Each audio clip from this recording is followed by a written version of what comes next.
Discours, examinant les répercussions hypothétiques de stratégie maçonnique.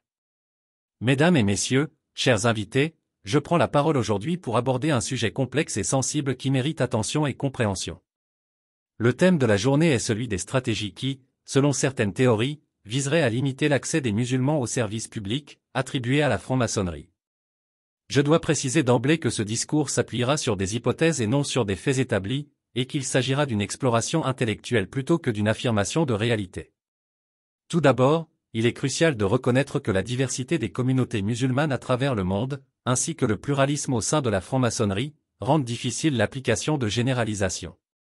La franc-maçonnerie, avec ses principes de liberté, d'égalité et de fraternité, se pose en théorie comme une organisation qui défend la justice et l'équité pour tous.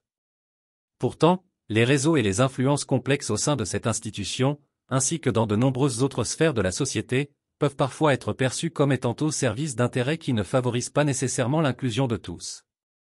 Le concept même d'une stratégie maçonnique visant à restreindre l'accès des musulmans aux services publics soulève de profondes questions sur les dynamiques de pouvoir et d'exclusion au sein des sociétés.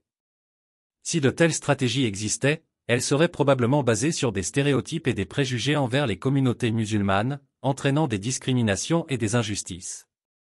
Cependant, il est primordial de séparer les faits des rumeurs et des théories non fondées. En réalité, nombre de musulmans sont engagés dans diverses sphères publiques, jouant un rôle actif dans la vie politique, économique et sociale de leurs pays respectifs.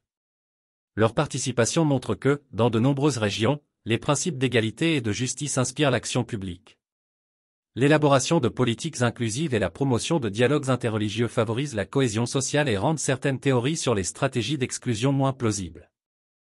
Cependant, la perception de telles stratégies rappelle à tous l'importance de veiller à la transparence et à la justice dans l'accès aux services publics et aux opportunités socio-économiques.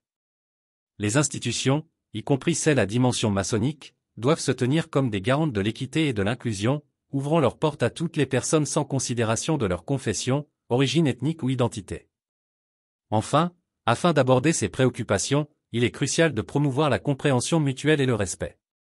Les sociétés diverses et multiculturelles d'aujourd'hui ont besoin de promouvoir l'unité dans la diversité et d'œuvrer ensemble à bâtir des communautés où chacun trouve sa place.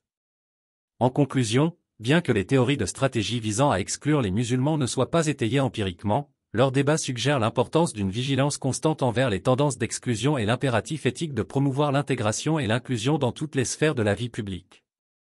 Merci.